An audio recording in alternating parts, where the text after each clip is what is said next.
Tere! Täna räägime kinnisvaraturu tegelikust seisust. Mis toimub turul, kas ostetakse, müüakse, kuidas on elu Euriboriga ning kuidas mõjutab eluasemeturgu majanduse taastumine. Minu nimi on Martin Möllits, olen LHV portfellihaldur ning minuga on täna siin saates LHV eraisikute finantseerimisosakonna juht Katlin Vatsel ja Toomus kinnisvara juht Kaisa Hiire. Tere! Tere! Tervist! Alustame kaugemast otsast.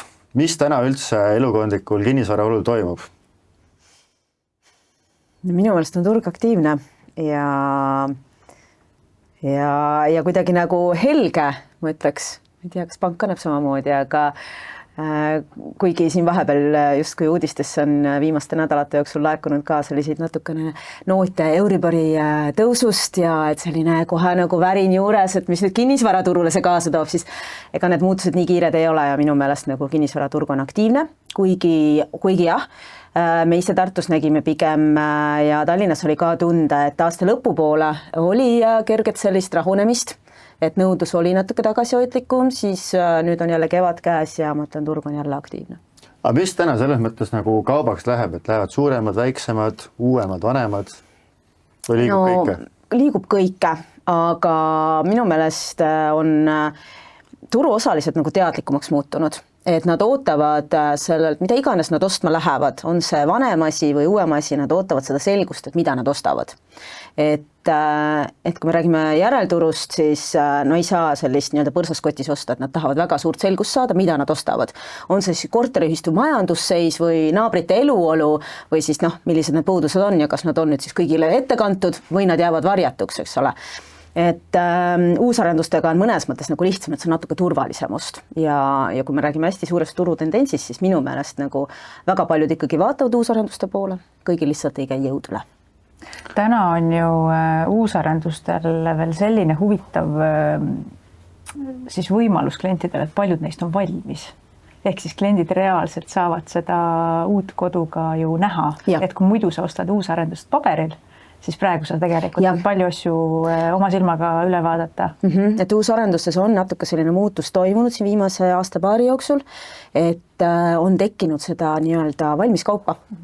Et kõik arendajad ei ole selleks valmis olnud, võib-olla, kes on nagu plaaninud võib-olla sellist kiiremat projekti, et juba ka see rahastuse mõttes, et ta ei ole arvestanud sellega, et müügiperiood venib, aga on muidugi neid arendajad, kes on sellega algusest peale arvestanud ja nende jaoks ei ole see mingi küsimus midagi hoida niimoodi kliendile käega katsumises. Et kliendi vaatest loomulikult tore, aga ega paljud kliendid ka, kes vaatama tulevad, siis nad saavad seda viimast korterit, mis seal projektis on sisuliselt, et teinekord ka nad ei pruugi langetada otsust ikkagi selle valmis toote kasuks, vaid jäävad järgmist etappi ootama. Aga selles valguses, kui me räägime juba nagu uusarenduste nagu siis nii-öelda ostmine, et muidu ikkagi nagu me juba rääkisime ka, et on võimalus juba täna nagu käia turul vaatamas ka valmis uusarendusi. Aga ju paremad palad ostetakse tegelikult ju enne ära, kui hoone on valmis, et alles kopp on maas selles öeldes. Et kuidas siukest projektide finantseerimine ja ostmüük tegelikult nagu selles valguses üldse nagu käib? Ja uusarenduste puhul, mida meie siis klientide südametele alati paneme, on see, et enne, kui oma raha mängu pannakse, ehk siis enne võlli, tuleks laenuleping ära sõlmida, ehk laenuotsus võtta ja leping ära sõlmida just sellepärast, et tihtipeale nad valmivad aasta või paari pärast. Ja mis toimub aasta või paari jooksul, kas selle kliendi enda töökohaga majanduses, me ei tea seda, aga kliendi jaoks on tegelikult väga oluline kindlus, et kus see kogu raha tuleb. Ja meil lihtsalt endal hiljutine näide on ka just sellest, kus klient tegi võlli ära, maksis oma raha ära, aga ei teinud lepingut. Ja tal muutus töökohta, oli seal kuskil, kui ma õigesti mäletan, võib-olla paar kuud töötu, nüüd on ta taas tööl, aga alles paar kuud ja tal finantseerimist saada on väga raske ja küsimus on, et kas sa nagu kaotab selle oma finantseeringu või mitte. Et seetõttu me alati räägime klientidele enne, kui ehitama hakata, enne kui uusarendust ostate, kui oma raha enne oma raha mängu panemist peab see laenuleping olema sõlmitud, siis on nagu kindlus, et kust see raha tuleb. Aga selle konkreetse näite puhul, kas see klient teadis oma laenuvõimekust vähemalt, et oli nagu ka pakkumised olid temani jõudnud või tegelikult oli olukord, kus ta tegelikult seda täielikku rahastust üldse ei uurinudki? Tal oli vist muutunud ka see sissetuleku suurus selle uue töökohaga seonduvalt, ehk et see summa ei olnud see, mis ta siis võib-olla ise kalkuleeris siis, kui ta selle võlli sõlmis, et selles mõttes kurb lugu, aga teistele me jällegi räägime seda sama, et kindlasti vaadake, et teil oleks teada. Kindlasti on see koht, kus tuleb need otsused läbi kalkuleerida ja ma ei tea, me pakume Tartus ja Tallinnas ka uusarendustele müügiesindust ja meil maakleritel on ikkagi väga tugev praktika, et enne me tehingusse ei lähe, kui see rahastus on kindel. Et kellegagi me ei lähe sellist ehku peale tehingut tegema, sest tegelikult me ei taha tegeleda nende asjadega sealt pärastpoole. Ja muidugi on neid arendajaid ka, kes saavad olukorrast aru, kes on valmis ootama, et okei, arusaadavalt asjaõigusega läheb aega, aga kas see on nagu selline laiendatav kõigile, me tegelikult seda ei tea ju, et võll on ikkagi väga suur kohustus juba, mis nagu tuleb võtta ja klient peab olema maksimaalselt teadlik selles otsuses. No see on väga tore, et kui te tegelete sellega juba siis, et klientide tähelepanu sellele viia, et ei tahaks rohkem neid näiteid ei taha tegelikult, sest et see on arendajale tegelikult probleem, see on maaklerile probleem või kes iganes selle müügiga tegeleb, kliendile probleem, pangale, et sealt kandub igasuguseid asju nagu juurde. Et täpselt samamoodi nagu järelturul, et ikka vahest tuleb selliseid pöördumisi, et ma võtan selle korteri ära, et ma ei taha seda näha. Ei, me ei tule, me lihtsalt nagu ei arvesta sinuga kui mingisuguse potentsiaalse ostjaga, kui sa tegelikult ei ole vara vaatamas käinud. Kohustust ju tegelikult täna ostjal meil turul ei ole vaatamas käia, aga me lihtsalt ei saa oma klientidele, oma müüjatele öelda, et meil on nüüd klient, kes ei tule asja vaatama, vaid ei, see tuleb ära teha. Ja täpselt samamoodi uusarенdusklientidega ka, et käime vaatama objekti üle, proovime maksimaalselt talle selgeks teha, mis need nüansid on kõik, ja see rahastus on üks osa sellest tegelikult.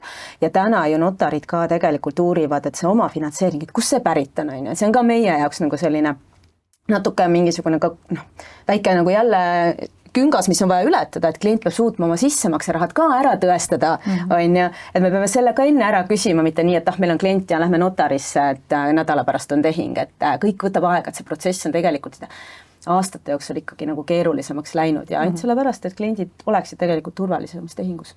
Kui te siin juba käisite nagu läbi ka, et protsess on nagu keeruliseks läinud ja et uusarendustel puhul on meil niisugused mingid imelikud terminid nagu võllid ja muud asjad, et räägime korra nagu sellega alati, et mul on täna soov osta uusarendust, mis on need sammud, kuidas lõpuni siis nagu võtmed kätte pakett käib?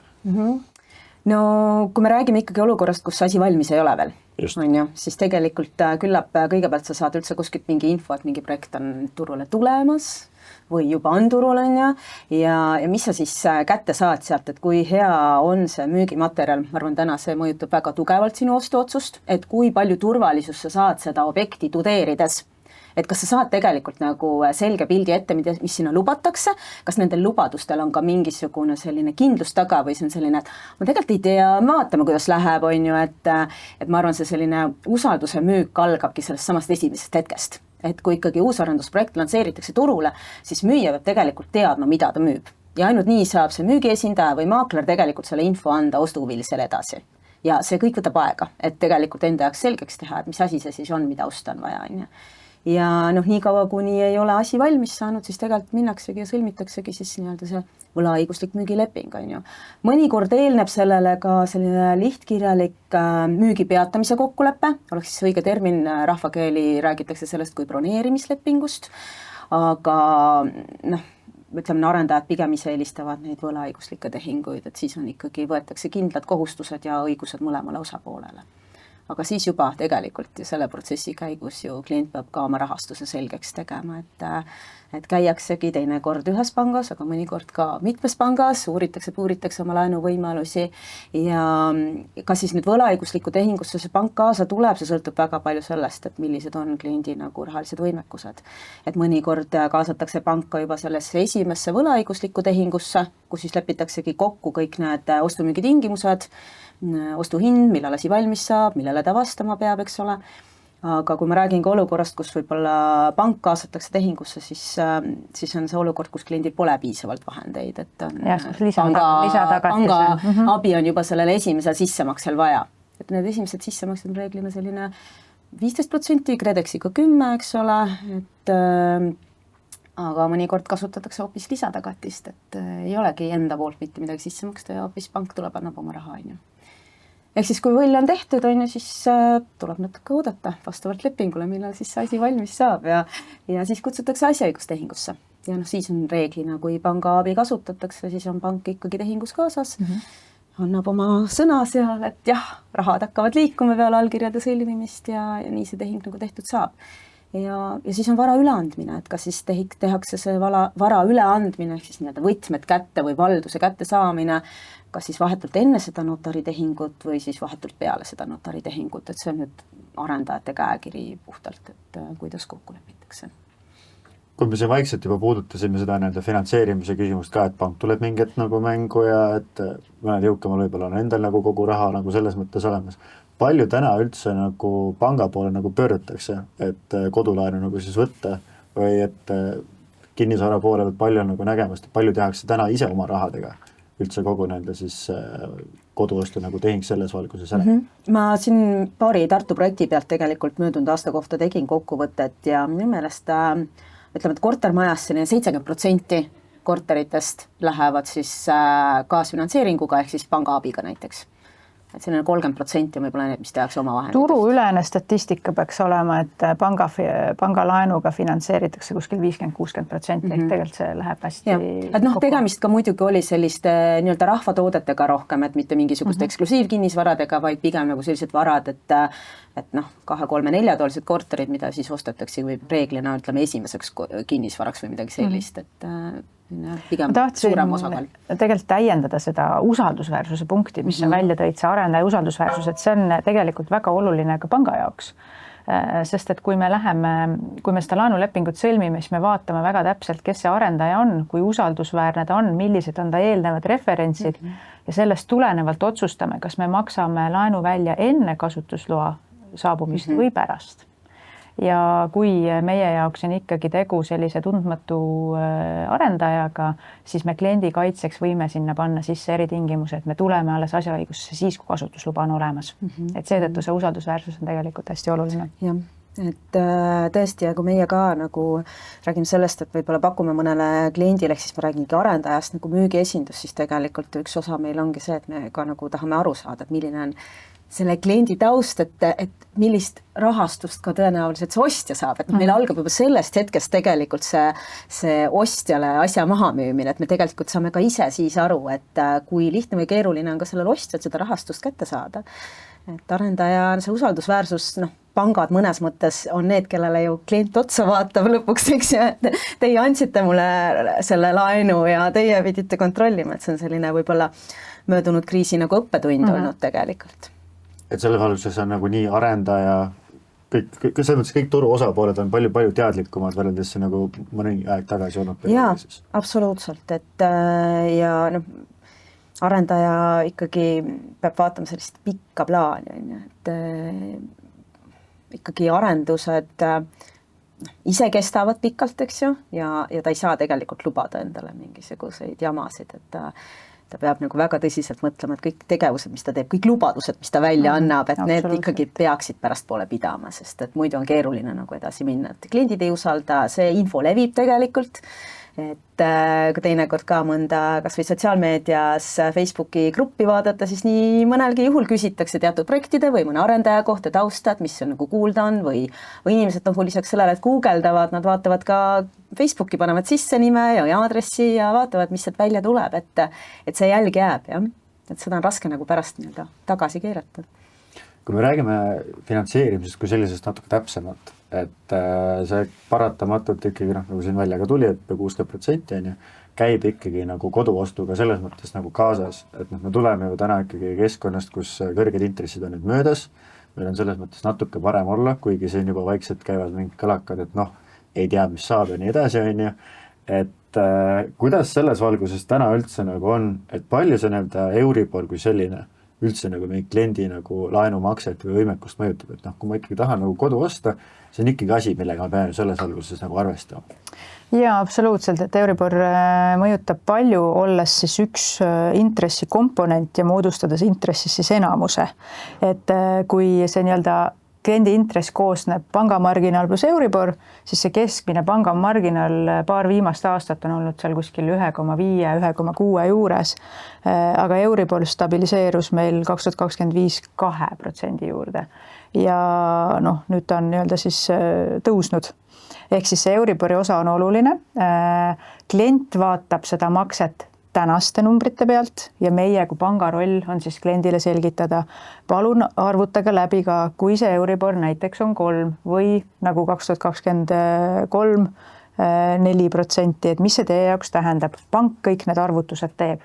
Ehk et meie anname laenu arvutades kliendi intressiks 6, ehk siis kui te sellest 6 võtate maha 1,6, siis see ülejäänud osa on see, mis me arvestame seda võimalikku riski, et klient suudaks ükskõik missuguse Euribori korral neid laenumakseid maksta.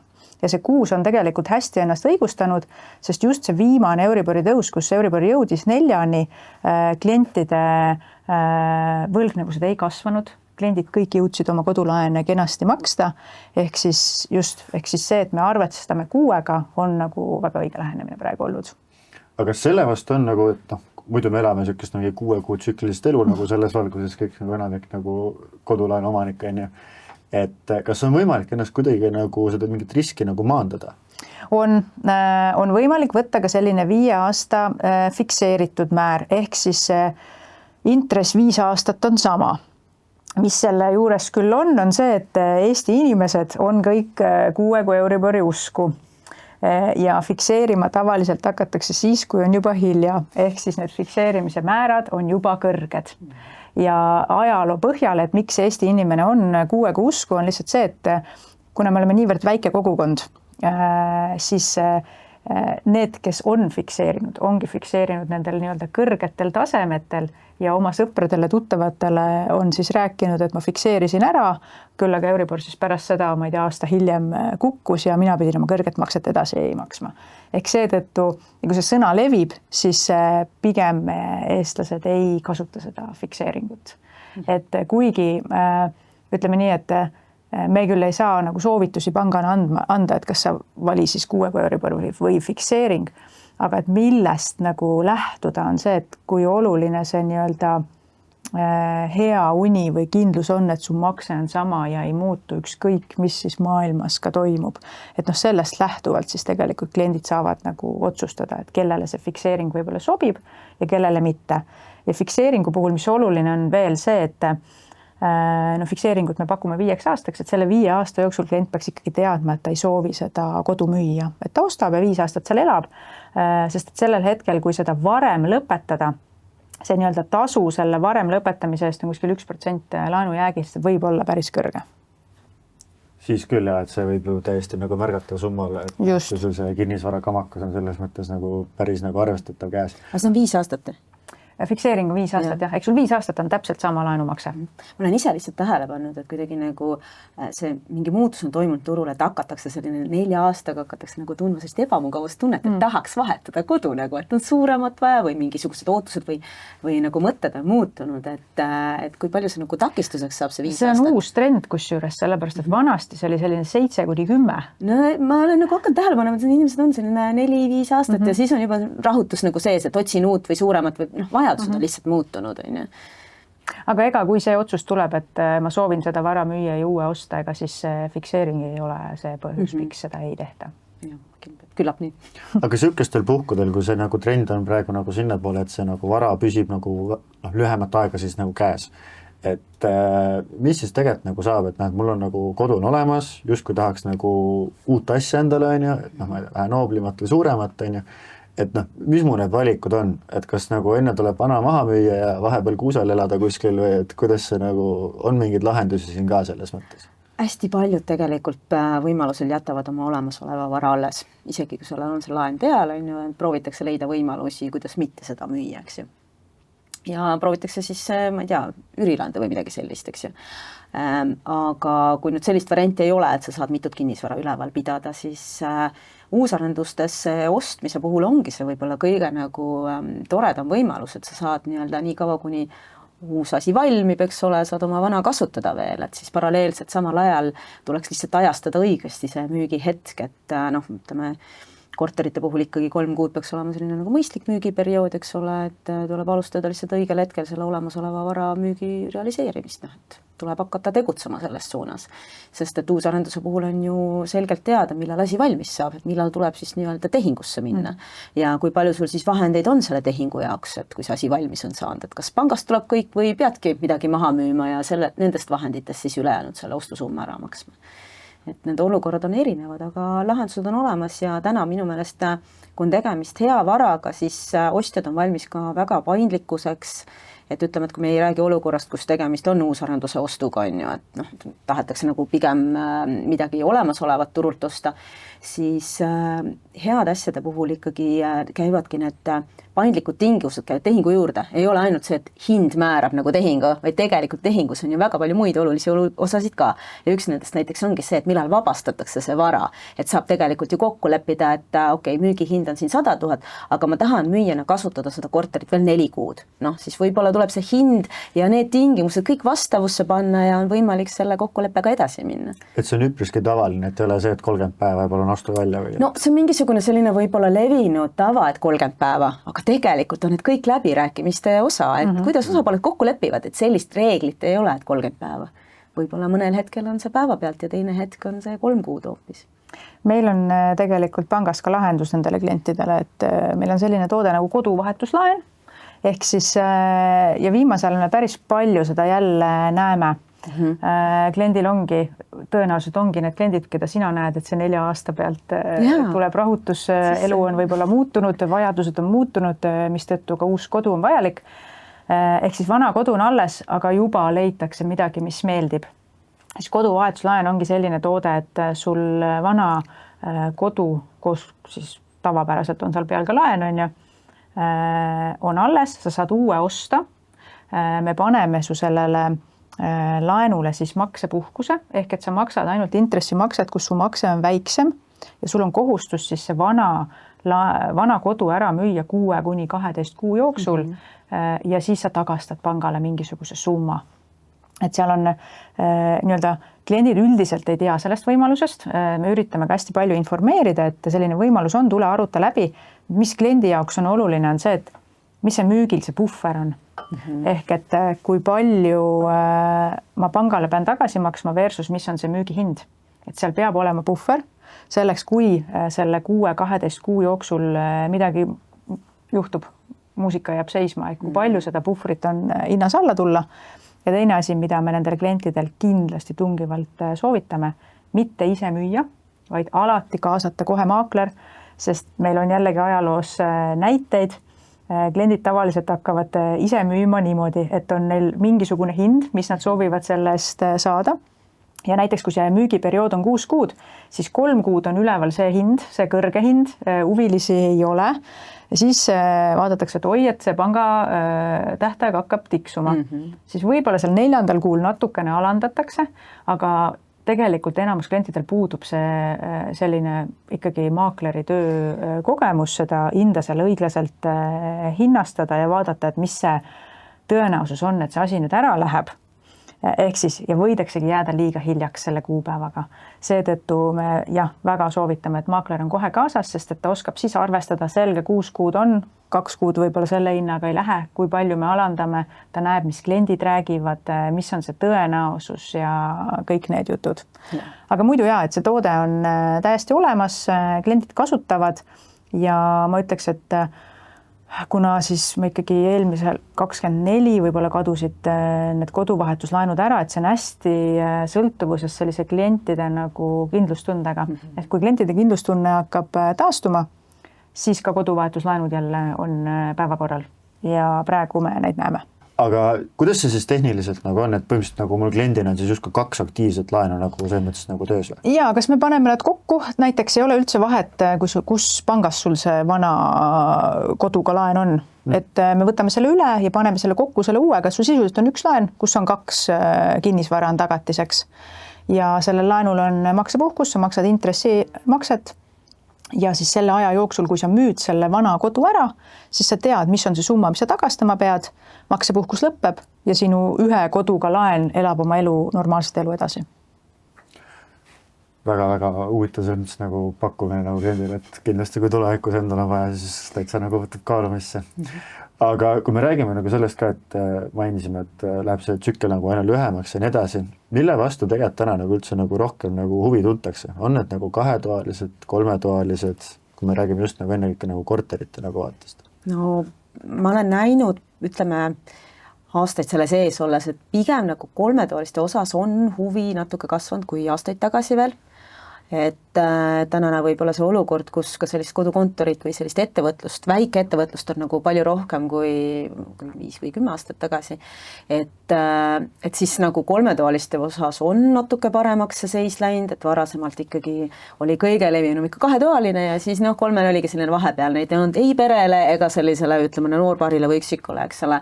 Et täna nad lähevad natukene paremini, et aga väga palju sõltub ikkagi sellest, et milline on ka see selline konkureerivate toodete nagu osakaal piirkonnas, et kinnisvara on nii asukohapõhine asi ja seal nagu hakkab mängima väga palju rolli see, et mida veel pakutakse, et kui nagu piirkonnas on 4-toalised korterid saadaval uues arenduses, aga kõrval on ka veel ridaelamud, eks ole, siis eestlase usk on väga sinnapoole, et saaks selle oma maalapiga asja ikkagi, et need sõltuvad sellest pakkumisest, ütlen väga selgelt välja ära.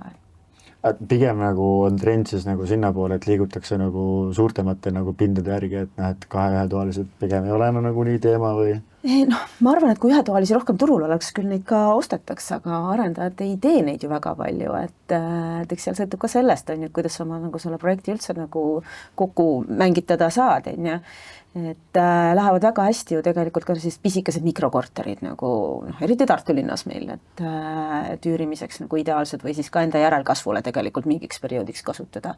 Ja lähevad need väiksemad 200, aga lähevad ka need pisikesed 300, et tegelikult ma ei näe toodet, mis nagu turul ei läheks täna. Et selles mõttes nagu on ostjate turg, et kõik läheb kaubaks? No ma ei saa nüüd nii öelda, et kõik kaubaks läheb, et kliendil on valikut piisavalt ja ta teeb nagu eeldud võib-olla rohkem lihtsalt, et ta tahab veenduda, et see, mida ta ostab, et seal on kõik nagu paigas. Et täna võib-olla, ühe näitena võin tuua, et võib-olla mõeldakse, et siin linnas see 4-toaline korter, et see on hirmkallis seal, ma ei tea, ütleme, et pea 400 000 Tartus on ju. Ja et alguses on emotsioon, et selle rahast ma saan endale maja.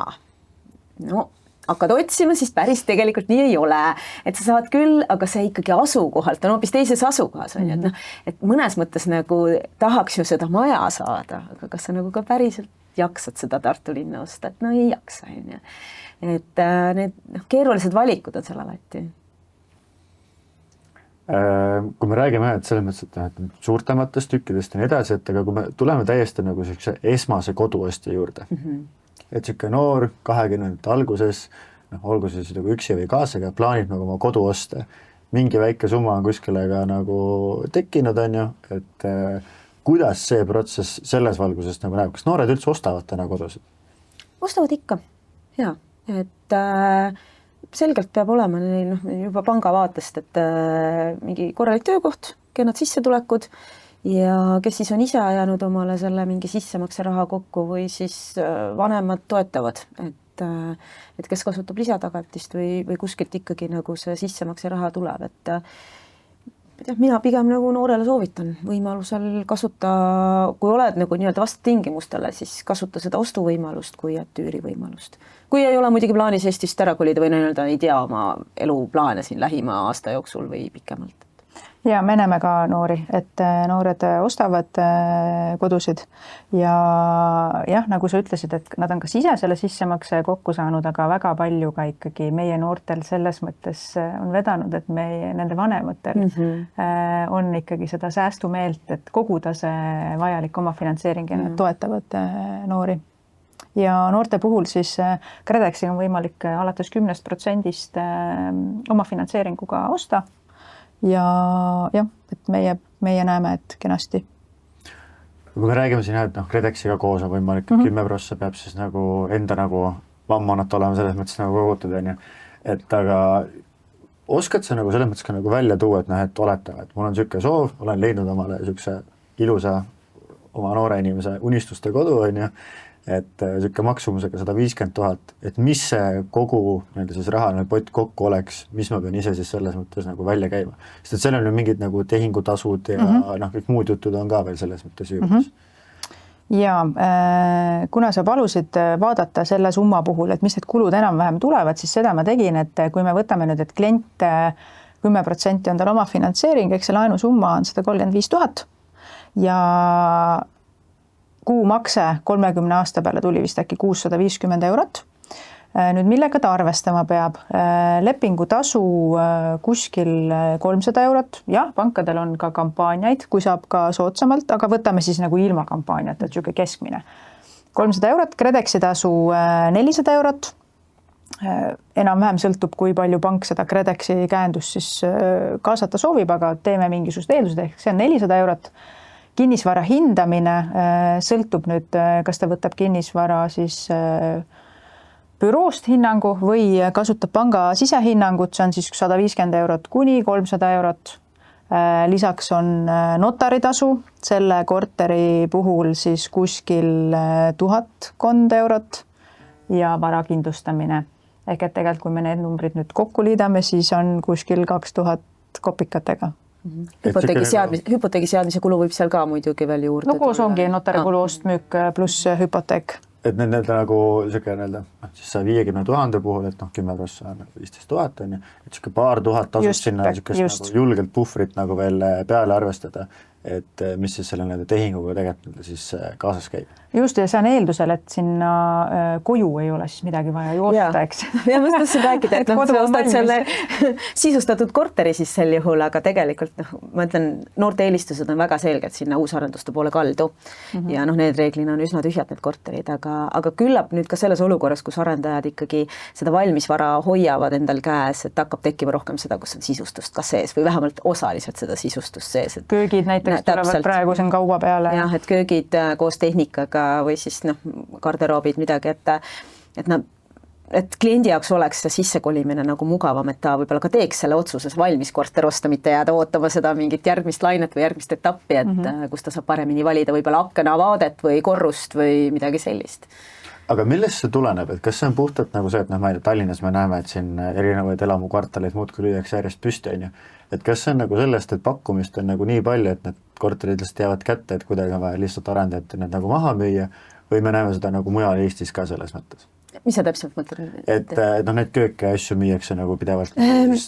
Ma arvan, et seal ka on see konkurentsi koht, et arendajana sa pead ka ju ikkagi nagu oma tootega olema nagu nii-öelda hea, klient peab sind valideerima, eks ole, et ta tahaks sinu juurde võtta ja kui nagu kõik arendajad ju kogu aeg püüavad oma toodet ju paremaks teha, on ju, siis kes on ees, et kes suudab nagu kiiremini midagi kliendi jaoks nagu välja mõelda või pakkuda, et mõned arendajad leiavad, et nad teevad mingisuguseid, ma ei tea, ühisalasid kuskile vaba aja veetmiseks, on ju, kogukonnaaiad või kasvuhooned või midagi sellist, et see tekitab mingisugust eristumise võimet.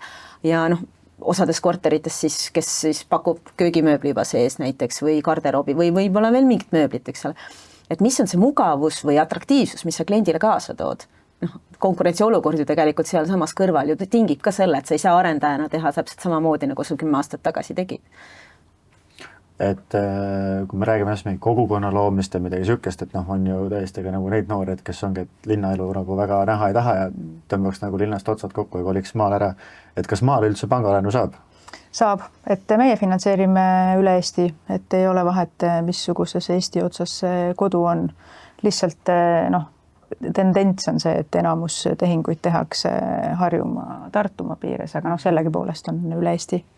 Ja statistikat selles mõttes ei tasu hakata vaatama, et mis see keskmine ruuduhind kuskil on, et Tallinna ja Kihnova võib päris märgatavalt erineda. Jaa, kindlasti on piirkondasid, kus kodude hinnad on oluliselt soodsamad kui näiteks Tallinnas. Aga küsimus on see, et jah, et mismoodi sa oma elu siis üles ehitad, et kuhu sa tööle tahad minna ja nii edasi. Et kui pank annab maapiirkondadesse ka selles mõttes nagu laenut, aga kinnisvara maapiirkondades selles mõttes liigub ka nagu käest kätte või need pigem on stabiilsemad kuidagi?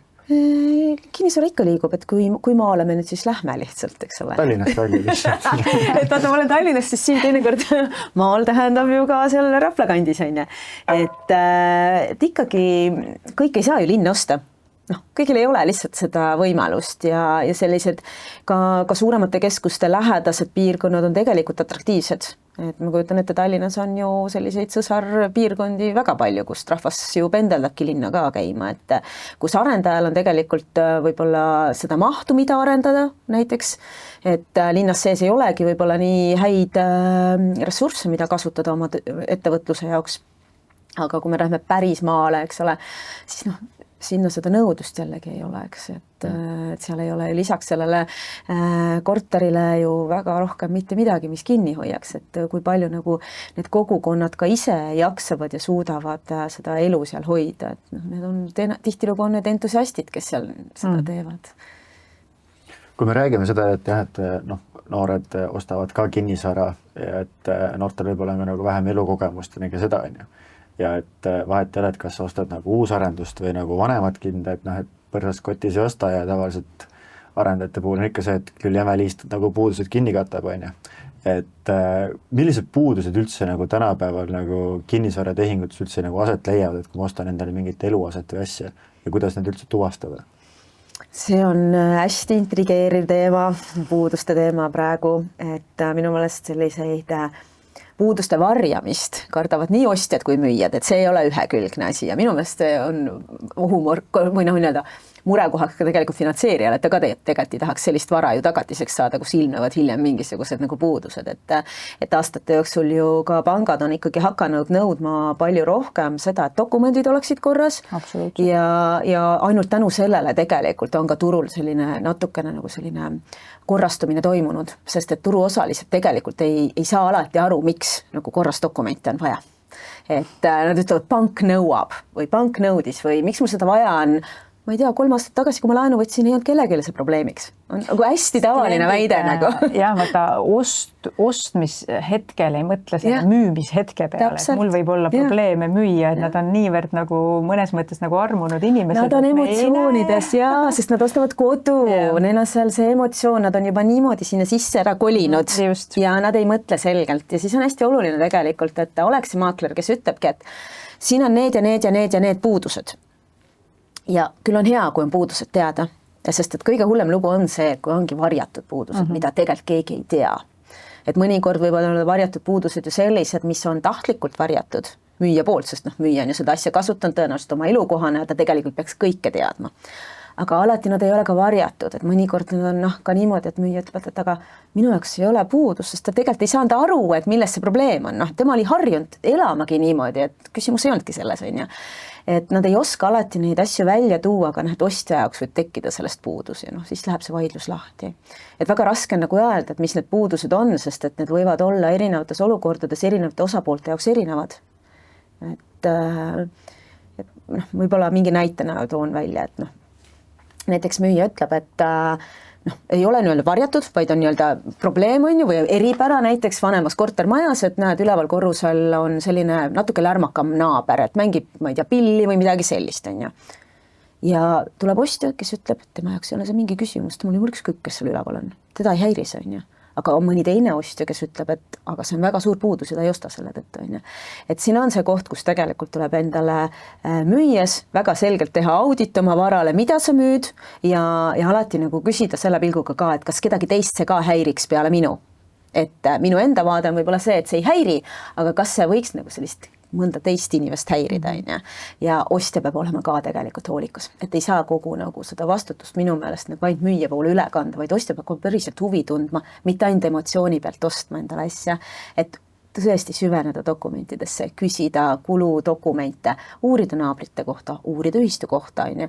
Kui maakleri käest piisavalt infot ei saa, siis küsida juurde, et tegelikult nagu see eeltöö ja see müügiperiood on pikemaks läinud just ka sellest hetkest, kui see ostja on leitud tegelikult varale, sest hakkavadki tulema välja need täpsustused, et mis siis on, kuidas neid asju majandatakse ja nii edasi, et ma ei tea, kas see vastas su küsimusele, et millised puudused on. Nüüd võib olla nagu seinast seina. Sul on nagu lärmakas naaber, kes sind tegelikult ei häiri, sest et ta muidu tore kamraad lihtsalt. Kas võib-olla ise samasugune? See ei ole küsimust ju. Nii võib juhtuda. Aga näed, järgmine inimene ütleb, tema jaoks on see suur puudus. Aga kui on näiteks mingid tõsisemad nagu puhtalt nagu korteri enda füüsilisega või nagu varaga endaga nagu füüsilised puudused. Ja selles mõttes see ilmselt nagu tuleb välja ja noh, pank saab ka nagu sellest teada, et kuidas see nagu panga vaadet või nagu, et kuidas pank reageerib üldse niisugusele asjale? No üldiselt korralikes hindamisaktides on need puudused välja toodud ja me väga täpselt analüüsime neid, et on puudusi, kus me seame, paneme nii-öelda eritingimused teha näiteks 12 kuu jooksul korda. Ma ei tea, pinnaandmetes on erinevused, on tegelikult sees õhksoojuspump, sellised nagu lihtsamad asjad. Küll aga on ka selliseid puudusi, kus me ei finantseerigi seda enne. Näiteks kandekonstruktsioonides on tehtud muutusi, mingid kandvad seinad on maha võetud, mis siis vajab uut ekspertiisi, kasutusteatist ja on sellised olukorrad, kus me ei saagi sinna tehingusse minna enne, kui need on tehtud. Et põhimõtteliselt ma saan nagu selle jah-sõna nagu panga käest nagu kätte, aga et ajan asjad korda ja siis saab selle asja nagu purki selles mõttes. Ja me kas siis oleme valmis tehingusse minema ehk laenulepingu sõlmima ja sinna tuleb nagu selge eritingimus, et 12 kuu jooksul korrastada see või siis me ütleme kohe ära, et selliste puudustega meile ei sobi. Aga on nagu mingid nagu, ekstreemsed näiteid ka olnud, kus on nagu mingid väga suured puudused hiljem nagu välja tulnud või? Nii, et me oleme nagu laenulepingus kõik nagu ammu ära tehtud juba. Ja siis mingi aasta pärast tuleb mingi case. Mis nagu sükestel juhtudel tavaliselt nagu see praktika nagu on? Mul ühtegi sükest konkreetselt ei tulegi, kindlasti on neid ette tulnud. Aga ma arvan, et võib-olla kõige drastilisemad nagu klientide vaatest on ikkagi varade hävimised läbi põlemiste ja sükeste kindlustusjuhtumite. Et lihtsalt sellist puuduste põhist mul praegu ei tule ühtegi. Kuidagi on võib-olla, me oleme ise nagu kokku puutud olukordadega, kus ostjad tulevad, et pöörame tehingu tagasi, siis tegelikult ega see nii lihtsalt ei lähe, et ennem ju alustatakse seal läbirääkimisi ikkagi selle puuduse kõrvaldamiseks. Ja see on ka see huvi ju, mis pangal on, et see tagatisvara väärtus ei väheneks, eks ole, ja tegelikult ju ostja huvi on ka, et tal ikkagi asi oleks korras, et siis ju pigem nagu arutataksegi seda, et kas ja kuidas saab seda puudust likvideerida. Et sellest algab see kõik ja siis võib-olla toimub mingisuguseid ostuhinna hüvitamisi või midagi sellist, aga tagasipööramised on, ma ei ole isiklikult kokku puutunud, et sellist olukorda oleks olnud.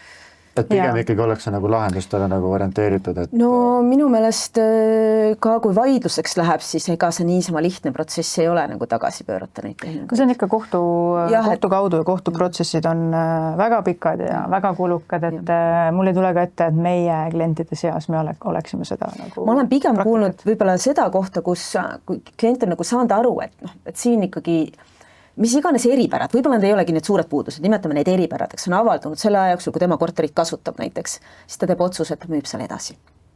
Ta lihtsalt loobub sellest, ta läheb nii-öelda järgmisele ringile, aga tema siis peab kõik need teadaolevad asjad ju edasi kandma oma uuele ostjale. Et olukorras, kus kinnisvara hinnad tõusevad, ta teeb seda pigem nagu lihtsamalt, otsus tuleb kergemalt ja nagu ilma vaevata, et seal rahalist kadu ei ole, aga kui turg on languses, siis sellistel klientidel on kindlasti väga keeruline. Aga kuidas uusarendustega sükke asi on, et muidu on sükke, et uus ja ilus ja et kõik läigib ja särab, on. Seal saab ju garantii tegelikult, eks ole, et ja seal ju lepitakse kokku ju ka selles müügilepingus, mis tingimustele see vara nagu vastama peab, et millised kvaliteedinõuded seal on. Et teinekord mõni juhtubki nii, et klient tõlgendab sellist helipidavust või heliisolatsiooni kuidagi ühtemoodi, aga need on kõik võimalik jällegi ka katsetega läbi teha, et kas ta siis vastab nendele nõuetele või mitte, et seal on natuke erisusi on, et selle 2 aasta jooksul, kui see garantii kehtib, siis nii-öelda arendaja peab või siis ehitaja tegelikult peab tõendama, et ta on teinud kõik õigesti, kui see 2 aastat ka läbi saab, siis tegelikult kui mingi puudus ilmneb, siis ega see ostja nagu kaitsetu ei ole, lihtsalt kui ta midagi avastab, siis peab suutma ise ära tõendada, et see oli nüüd mingi ehituspraak või ehitusviga, et saab ikkagi pöörduda veel arendaja poole, et siin oli selline asi, aga ta peab siis leidma ise need hoovad, et see asi ka tõestatud oleks. Et sellisel juhul võetakse nagu mingi konsultant või keegi nagu tavaliselt? No küllap tuleb kaasata kindlasti neid eksperte, et täna muidugi ka ma olen tähele pannud, kui tullakse ka vara vastu võtma, väga paljud kliendid ikkagi tahavad mingisugust kas või mingil määral ehituskogemusega või ehitusteadmistega nagu tuttavat või mõnda spetsialisti kaasata, et oleks natukene nagu selline tehnilisem see vara vastuvõtmine, lihtsalt mitte emotsioon, et sain oma uue kodu kätte. Aga vaataks, et natuke selles mõttes, et mis see nagu aasta selles mõttes nagu endast nagu võib nagu tuua, et mis te nagu ise mõlemad näete oma nagu valdkonna pealt nii nagu finantseerimise kui siis ka nagu kinnisvara poole pealt, et mis need trendid nagu 2026 selles mõttes veel nagu kõnetada nagu võivad, nii nagu siis noh, ostumüükide poole kui nagu finantseerimise nagu osas?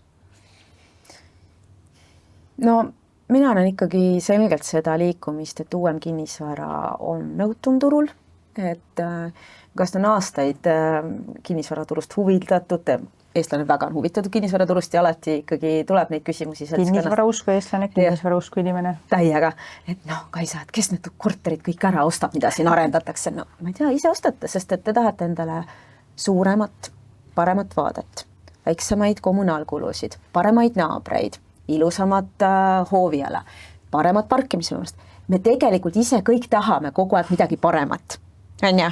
Ja needsamad inimesed tegelikult ostavadki siis ära, et me liigume ikkagi järjest rohkem sinna maale, kus me tahame ilusamat asja saada. Ja siis ongi küsimus, et aga mis siis nendest vanadest asjadest saab, on ju? See kehvas seisus asi, see ongi täna flipitoode.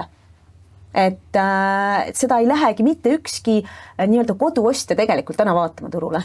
Et mis on kapitaalremonti vajav korter, siis selle vastu ei tunnegi huvi mitte keegi teine peale selle, kes mõtleb, et ma flipin selle. Et pigem tahetakse valmis asja ikkagi nagu. Ja, selgelt see, et ikkagi kvaliteet selline, et ma ei pea väga palju ette kujutama, kui ilus mu kodu on, vaid et ma saan nagu veenduda selles juba tehingusse minnes. Ja me selle esimese kvartali põhjal näeme, et tehinguid on rohkem, või nii-öelda võrreldes eelmise aastaga on tehinguid rohkem teinud pered, et lastega klientide osakaal on suurem, kaastaotlejaga nii-öelda laenuvõtja osakaal on suurem, ehk et mingil põhjusel on pered teinud esimeses kvartalis rohkem tehinguid. Ja kui vaadata neid taotluste arve, siis selles mõttes on naljakas, et esimesed 2 kuud kinnisvaraturul oli pigem rahulik, aga taotluste arv 1. jaanuaril sisuliselt hüppas ülesse ja oli siis võrrelduna eelmise aasta viimase 4 kuuga kõige kõrgemal tasemel. Ehk et justkui nagu uus aasta algas ja siis inimeste nii-öelda siis huvi kodu osta kasvas. Et see on see uus aasta lubadus, et uus aasta uus mina, et hakkan vara ostma. Ja? Täiesti võimalik ja praegu märtsi lõpuni see on ikkagi olnud päris üleval. Jah.